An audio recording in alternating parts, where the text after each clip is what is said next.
wa kíkà pé Allahu akbar kátó pé Allahu akbar kátó pé Allahu akbar tẹ́jú báyìí ó ti dàbà gbogbo tí a ní níjòkó yìí báyìí ó ju 15 minutes lọ inshallah 15 minutes ní 2 minutes ń bẹ kábi ṣe kùnú huwa Allahu ẹ̀yọ̀ kan fún bàbá wa Maulana Sheikh Yahya Murtada rahimahullahu ta'ala èyí tí wọ́n lọ tí wọ́n sì fi umruhu adh-dhani inshallah alwaladu umru zani bẹ́ẹ̀ bá wù bàbá wa oníwàásí fún wa lónìí àti fún wa ní gbogbo ọjọ́ a rí wípé n tẹ́ ń sọ̀rọ̀ lára wọn Sheikh Yahya ni inshallah bàbá wa Salati náà wọ́n kọ̀nfàmù ẹ̀ bẹ́ẹ̀ kò sí pé ọjọ́ Sheikh Yahya kẹ̀kẹ́ ni mashallah gbogbo bí bàbá tí ẹni ọba máa ń tẹ̀lé bàbá kọ́ra wa Sheikh Abdurrahman mufti àfọ́n ajánásí bàbá wa lókè Agodi ni wọ́n bí wọ́n ti jòkó wọn mérí ni pé bí i ti máa já fáfá mi náà rí gbogbo jama kò sẹ́ni tí wá sí tẹ́ sí yìí tí ó wọ̀ ní ara ọlọ́nkọba wa san ilẹ̀ san lórí ọlọ́nkọba atúfi ahàn bàbá mudiru markasi dúpẹ́ fún yín ọlọ́mọsá di kí a rí yín pẹ́ abáhàn bàbá mudiru lókè Agodi dúpẹ́ fún yín ọlọ́n jẹ́ a rí yín pẹ́ afi ahàn bàbá wa Imamu Salati àbí dúpẹ́ fún yín ọlọ́n jẹ́ a rí yín pẹ́ abọ́lá bàbá wa gbà bàbá wa Khalifa Abondo tí wọ́n jọ makéwu yín àbúrò dúpẹ́ fún yín àbí bàbá wa lókè Akun bàbá wa Zainu ilé yẹn yóò di àbí dúpẹ́ fún yín àbí bàbá wa Sheikh Abdurrazak Melo dúpẹ́ fún yín àbí bàbá wa nítẹ̀ ẹ̀gbá dúpẹ́ fún yín àwọn fi alfa wa Albarisi bàbá wa Nakibul Ashraf àbí wọ́n dúpẹ́ fún yín bàbá wa Dr. Kankawi àbí wọ́n dúpẹ́ fún yín àbí gbogbo tí ń jẹ́ nìkọ́ bá markasi yìí àbí dúpẹ́ fún yín gbogbo olùsíra Maulana Imam Hamza àdúpẹ́ fún yín púpọ̀ láwọn ọmọ lẹ́bí àti ní ọmọ kíwú àti ní alájọsí ọlọ́nkọba wa dúpẹ́ fún yín jazakumullahu wa anna wa anil islam khairal jasa ẹjá sí iná àtẹ́yìnà kan fún wa bismillahir rahmanir rahim iná àtẹ́yìnà kan lọ́wọ́sá ó kú ìṣẹ́jú méjìlá nínú méjìlá náà alfa wa bàbá wa gba Sheikh Abdurrazak Melo ọ̀dọ̀ wọn ni à ń lọ tẹ́lẹ̀ torí wípé Sheikh Abdurrazak Melo yìí kìí ṣe ẹnìkan tí ọmọ markasi mi ń bẹ tí yà máa kẹfí sí ọmọ markasi náà ni yọ́dẹ̀ lóhun ní loyalty àmọ́ wà láwẹ̀ ẹgbẹ́ ìrùtàmì àwọn náà ma mọ̀ nínú àwọn ìṣesí àti nǹkan kọ̀ọ̀kan àmọ́ Sheikh Abdurrazak Melo fún bàbá mudirul markas àti Sheikh Adam àti markas àfi tí ẹ̀mí ọba sùn jọ́nà lókù bọ́ọ̀ bá ti ẹ̀rí nǹkan kẹfẹ́ orí ìtọ́ lọ́njú ní wọ́n bá pàdé ara wa ok bá pàdé ara wa a gbé mímọ̀ kalẹ̀ a bá ojú ara wa jẹ́ ẹlòmẹ́ wa ń wípé kí ló tó bá wọn ó jù bẹ́ẹ̀ lọ ìfẹ́ bàbá mudirul markas nínú ọkàn wọn ó ní ààyè tó jòkó sí tí wọ́n ń tọ́jú rẹ̀ ibi táà ti wá ń ro tiwọn lọ́wọ́ ipa gbé máìkì fún wa ní ọmọ bàbá mudiru gan wa wọlé ẹ̀rí nǹkan wa Al-Barisi ó ráwọn olórí burúkú bàbá wa Allahu akbar ahlan wa sahlan bàbá ra'isul muqaddamin ọlọ́run jí kí á rí pẹ́ o ẹkù dìde ẹ̀sìn gan ẹ̀lápẹ́ bá wa wáyé fún ẹbẹ̀ Qul huwa Allahu bàbá Sheikh Yahya kásáré sí kíro ìṣòro tó jòkó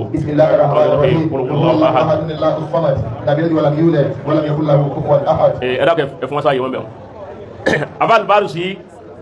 Sheikh Al-Barisi As-Salati Nakibul Ashraf gbogbo ayé Al-Barisi gbà ní wìrásà ní gbogbo ọmọ Salati látòkè délẹ̀ láti gbà tí sẹ́wọ̀n dá Salati ti jùlẹ̀ títí dòní kò sí ọ̀tá markaz mẹ́ ilé Salati ò produce ọ̀tá fún markaz wọn ò sì gbọdọ̀ àìháta kọ́dà fáta kọ́wùlù lẹ́yìta èyí wọn ti kọjá ilé Salati o ti bá certificate yẹn ti wà ń bẹ̀ ọmọ tí wọ́n bá tún bí lónìí tọ́ bá ti dáyé tọ́ bá ti ń sọ orúkọ wọ́n sọ Ádámà mọ́wókọ ẹ̀ àmọ́ àwọn tí Ọlọ́run fi gbé kinní hun dáadáa àwọn bàbá Nakibul Ashraf àti Maulana Ash-Shadhili àti bàbá Amirul Jaysh wọn ní gbogbo bàbá wa yìí bá táwọn náà ń tọ́ bẹ́ẹ̀ Ọlọ́run ní jọ́ bàjẹ́ kí Alfa Al-Barisi wọ́n ṣe àdúà ọmọ gatọ́lá àwùdá kọ́kọ́kọ́ sáré ka tí ó nìkan náà ni kọ́kọ́ sáré ka tí ń bẹ lọ́wọ́ tiẹ̀ náà kọ́ má di pé torí inú ọgbà yìí lòun wà.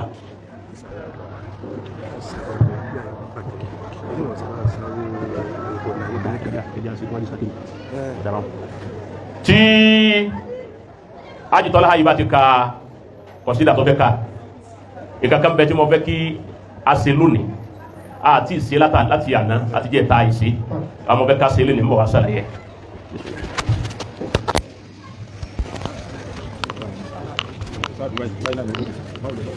السلام عليكم ورحمة الله وبركاته. وعليكم السلام ورحمة الله وبركاته.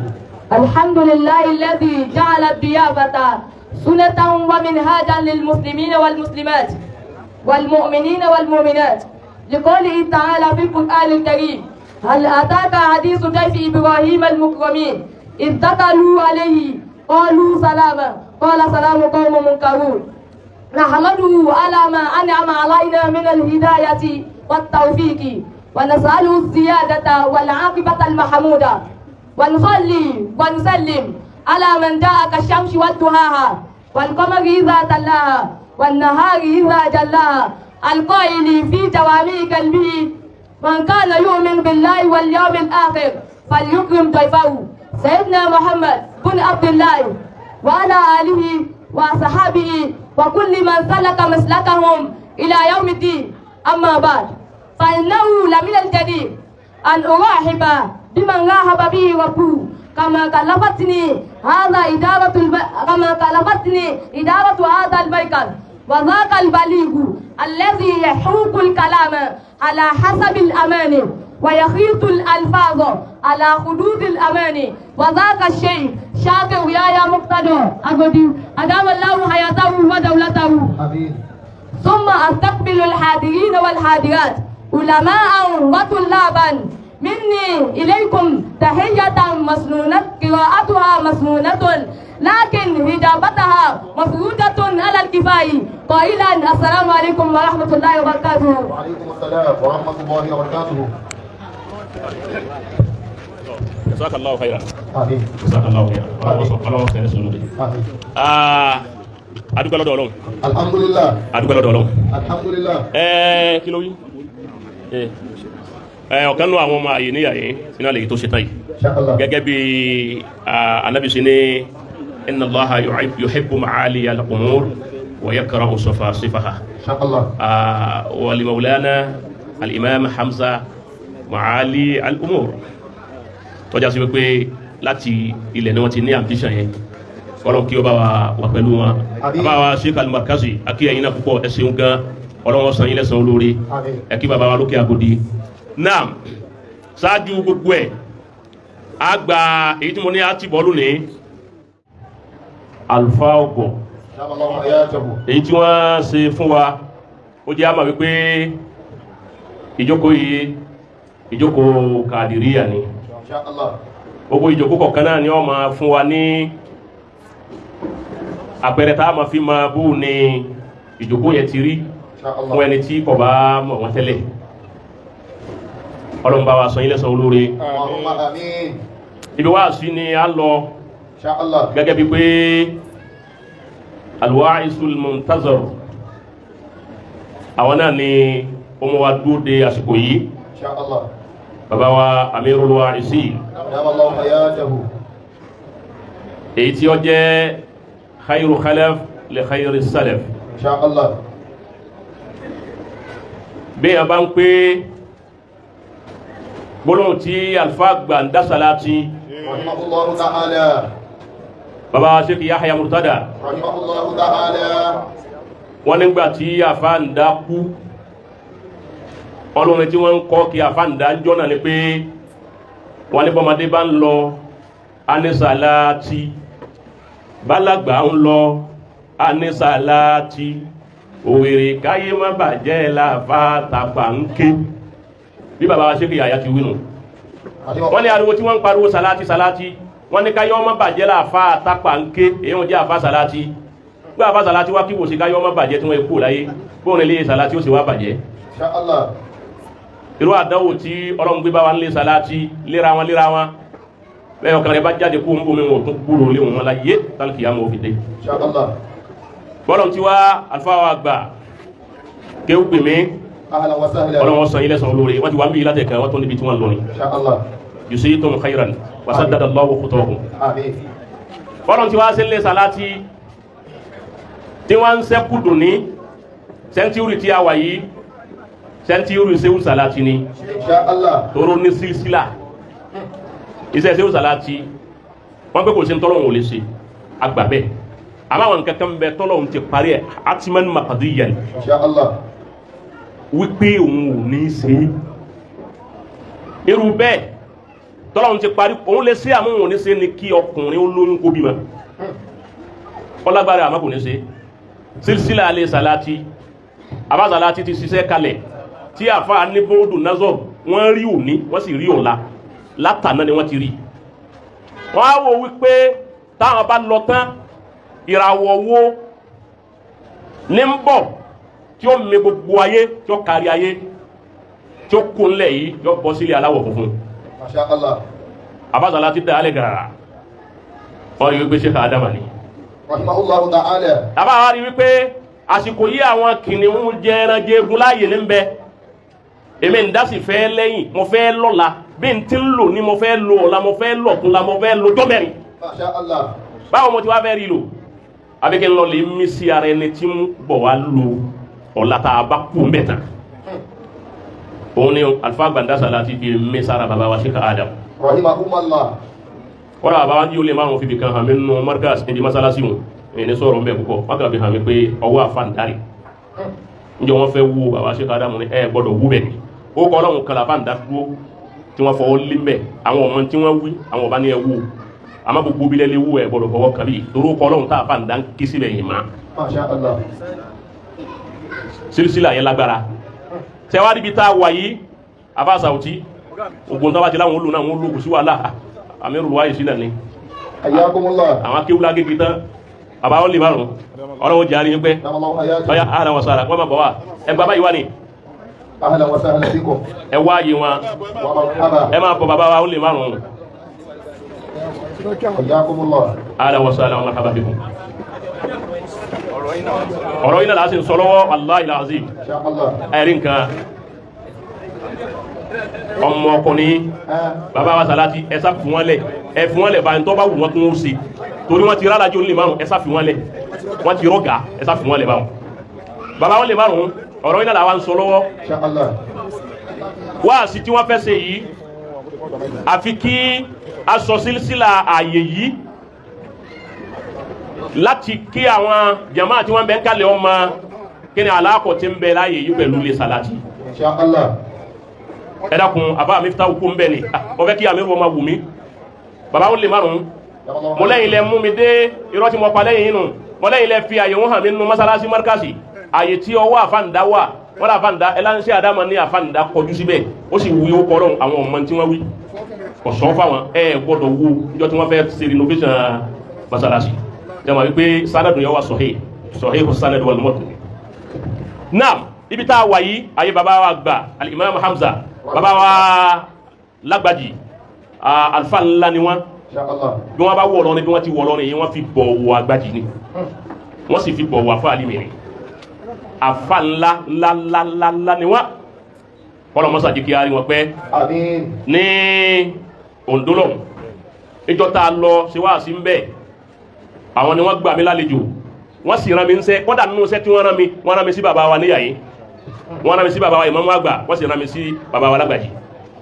kọ́lọ̀ jẹ́ kí a rí yín pẹ́ آمين. bàbá wa ní Mawla gbogbo ẹ̀yin bàbá ẹ̀dá pẹ̀ má bínú bàbá Imamu Salati الله حياته. bàbá wa Fadilatul Imam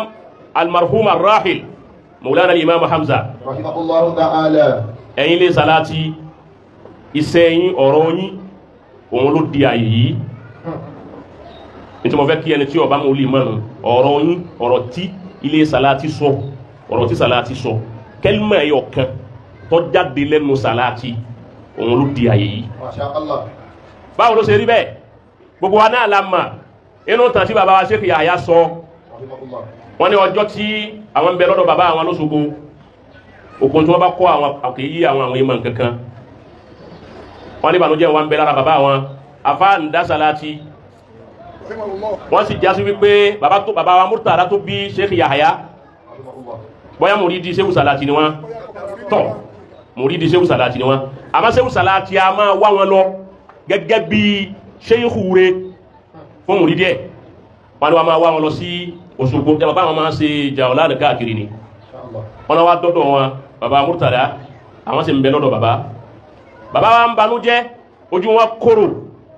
wọ́n ti rí Àfà Sàlátì wọn bú ẹkún Àfà Sàlátì ní Mukaddam Murtada ẹsẹ̀ tó ń sunkún kí ló dé ó ní ó nínú mi ń bàjẹ́ ni ó ní Yahya yìí náà ní púpọ̀ rẹ̀ tọ́lọ̀ fún mi náà mo sì wá kọ́ mi bá ti kọ́ yọ gbàgbé rẹ̀ pọ̀ mọ́ kankan èyí wọn ní ń bà mí nú jẹ́ àbáǹdátọ́ jẹ́ pé gbogbo ẹ ti kún kẹ́kẹ́ wọ́n wábi tí wọ́n rọ̀lù Ọlọ́run ní bàbá wa Sheikh Yahya ní ọ̀sà àgbákò rẹ̀ jọ́nà àgbákò tí Sheikh Yahya ṣe ti ń jẹ́ orí òun làwọn náà sàgbákò rẹ̀ yà bàbá wa Sàlátì wá ní sẹ́kọ̀ jù báwọn náà lọ èyí wọn lọ wá ń banú jẹ́ sí ọmọ náà dà wá jáde Yahya ní ọya bọ́ sí àyín láyé wí kẹ́límà kan láyé ṣe fútúbà láyé ṣe nǹkankan ọ̀rẹ́ dínlẹ̀ ọya máa lọ bẹ́ẹ̀ ń bá ti ń pè ọwọ́ sáma sí náà Àfà Sàlátì wá ń pè Àfà Yahya àwọn sí náà Àfà Yahya àwọn sí náà Àfà Yahya àwọn sí náà wọ́n wá sí náà mú fa tí wọ́n ò fi rí papọ̀ ọmọ wọn ni Mukaddam Murtada ó ti dàfà lẹ́nu ni bàbá sí òyà láti jọ náà kọ̀ wá sí tí wọ́n kọ́ mi tí wọ́n gbàgbé mọ́ tẹ́mọ̀ yí pé sílẹ̀ alẹ́ Sàlátì nù àyíbẹ̀kọ́ bí ọba sálùbáríkà tí Àfà Sàlátì ṣe fún Sheikh Yahya báwo ni ó ti ran bàbá wa Imam Hamza ẹlẹ́ẹ̀kejì ìdásí bàbá wa Sàlátì pẹ̀lú bàbá wa Sheikh Adam ẹ wo kí ni ẹ ṣe sopọ̀ mọ́ra wọn lára Sheikh Yahya tẹ́mọ̀ bàbá Sàlátì ti parí iṣẹ́ wọ́n sì ń bá ṣẹ́ kan lọ lára Sheikh Adam náà lọ́wọ́ pé a gbọ́dọ̀ kún eléyìí lọ́wọ́ eléyìí sẹ́ńtírù eléyìí ogun iṣẹ́ tó sì fẹ́ sí lójú ọ̀nà tààlímù lòun tàṣọ́wúfù làwọn yìí lọ́wọ́ òun ó yẹ tààlímù méjèèjì ni ó sì padà rúlù ọ̀la tàbá bẹ́kọ́ làwọn dá àfi kí akun eléyìí lọ́wọ́ wọ́n kún bàbá Sheikh Adam lọ́wọ́lọ́wọ́ nígbà Ọlọ́run ní iṣẹ́ tí Àfà Sàlátì ṣe kẹ́lìmọ̀ àwọn tí wọ́n sọ fún Sheikh Yahya ọ̀wá bẹ́kọ́ jẹ́ pẹ́lú míì ní ọ̀sàbálẹ̀ ó sẹ́nu ẹ̀gbọ́ Ọlọ́run ọ̀fẹ́ kọjá pẹ́lú míì ní ọ̀sàbálẹ̀ ọwá ní kí bàbá Sheikh Adam àwọn wá Àfà Sàlátì nínú tàbá ti gbọ́ wọn náà wá Sheikh Sàlátì délẹ̀ yìí wọn bá wọn ni wọ́n ti lọ Òṣogbo ní bàbá Sheikh Adam bá gbéra lóde Òṣogbo láti lè bá Sheikh Sàlátì èyí wọn ni wọ́n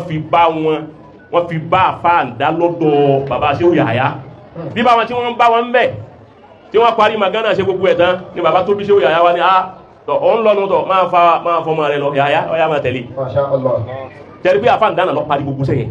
àti tàkọ́kọ́ àti tẹ̀kẹ́jì tẹ́yẹ sóra wọn inú rẹ̀ òun lọ́wọ́ sàn kan bàbá wa Imam Hamza alhamdulillah ẹwà ní pé Sheikh Hamza nísìn ọ̀rọ̀ lé Sàlátì ni wọ́n tó bó ti wá jọ́rọ̀ lé Sàlátì wọn àwọn náà wá fi lé Sàlátì lẹ̀ wọ́n ní àyè lọ́kàn gbogbo tí ń jẹ́ lé Sàlátì láti bàtí mọ̀ lánàá kí bùlásọ́rọ̀ àbí ti ń bẹ̀ títí wá di òní náà bá bá ti ẹ̀mà gbogbo èyàn wọn ti bàbá wa Imam Sàlátì ń kọ́ ọlọ́run mọ́sá wọlá Ànábì Muhammad ọmọ jẹ́ kí lè Sàlátì ó bàjẹ́ albarkola àwọn ẹni ọlọ́run wọlá Muhammad Rasulullah a máa ṣe agba owó kùnà láàárọ̀ fún bàbá wa fáwọn ìdára Markazu Lagodi agba owó kùnà fún owó àdúrà lápè àbí ẹ̀kọ́ ọ̀dà kápẹ́ owó àdúrà bákan náà ni àáfò owó àdúrà náà kùnà náà ni bàbá wa parí ní káṣí àbí ṣé ó sì ṣe tá a bá parí ẹ̀ bẹ́ẹ̀ tọ̀ káṣí bí tààrọ̀ náà bàbá wa